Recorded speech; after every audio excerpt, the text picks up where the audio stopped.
लागू करना होगा, यूजीसी बिल लागू करना होगा, बहुजन समाज जिंदाबाद, बहुजन समाज जिंदाबाद, इंकलाब जिंदाबाद,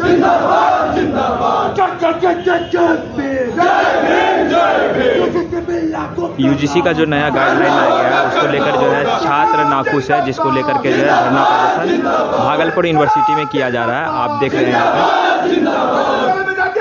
और यहाँ पे लगातार धरना प्रदर्शन किया जा रहा है।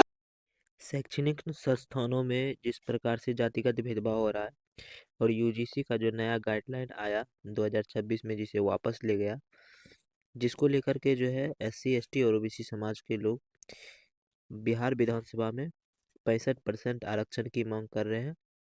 और ये भागलपुर यूनिवर्सिटी का है, जहाँ पे छात्र जो है लगातार विरोध कर प्रदर्शन कर रहे हैं। इनकी मांग है कि फिर से जो है यूजीसी का जो गाइडलाइन था वो लागू किया जाए और जो राइट टू इक्वलिटी है वो किया जाए, जिसको लेकर के आप धरना प्रदर्शन देख रहे हैं। रोहित बामुला और पायल ताबड़ी को लेकर यह विवाद खड़ा हुआ था और अब रुकने का ये विवाद नाम नहीं ले रहा है, जिसको लेकर के छात्र लगातार विरोध प्रदर्शन कर रहे हैं।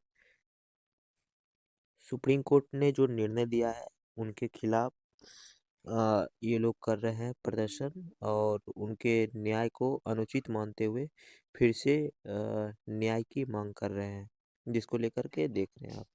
युवा वर्ग की समस्या को देखते हुए समाज का जो भी दबा कुचला वर्ग है या किसी भी प्रकार का न्यूज़ हो बिहार के 38 जिला में, तो आप हमारे चैनल को सब्सक्राइब कर ले और हमसे कांटेक्ट भी कर सकते हैं हमारे नंबर पे। R News 11 के माध्यम से आप अपना जो समस्या है वो बता सकते हैं।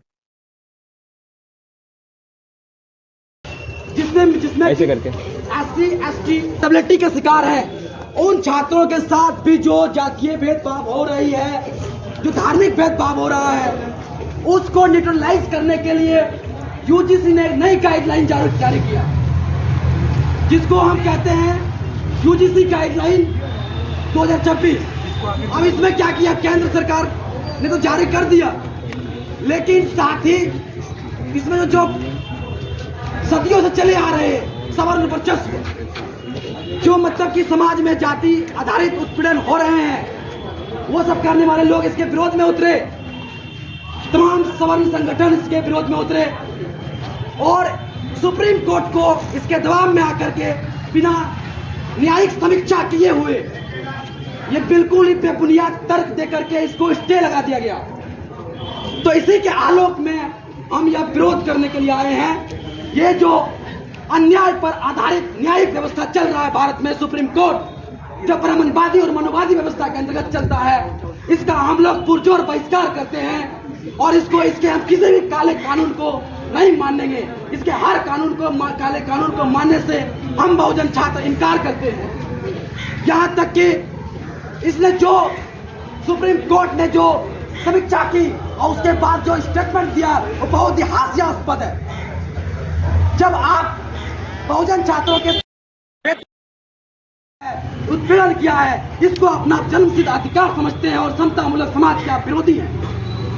अगर इस बिल का विरोध करते, इस गाइडलाइन का विरोध करते हैं, इसका मतलब है कि आप समतामूलक समाज क्या स्थापना नहीं चाहते हैं, आप संविधान विरोधी हैं। आप यहाँ तक कि आप देशद्रोही आपको कहा जाए तो कुछ गलत नहीं होगा।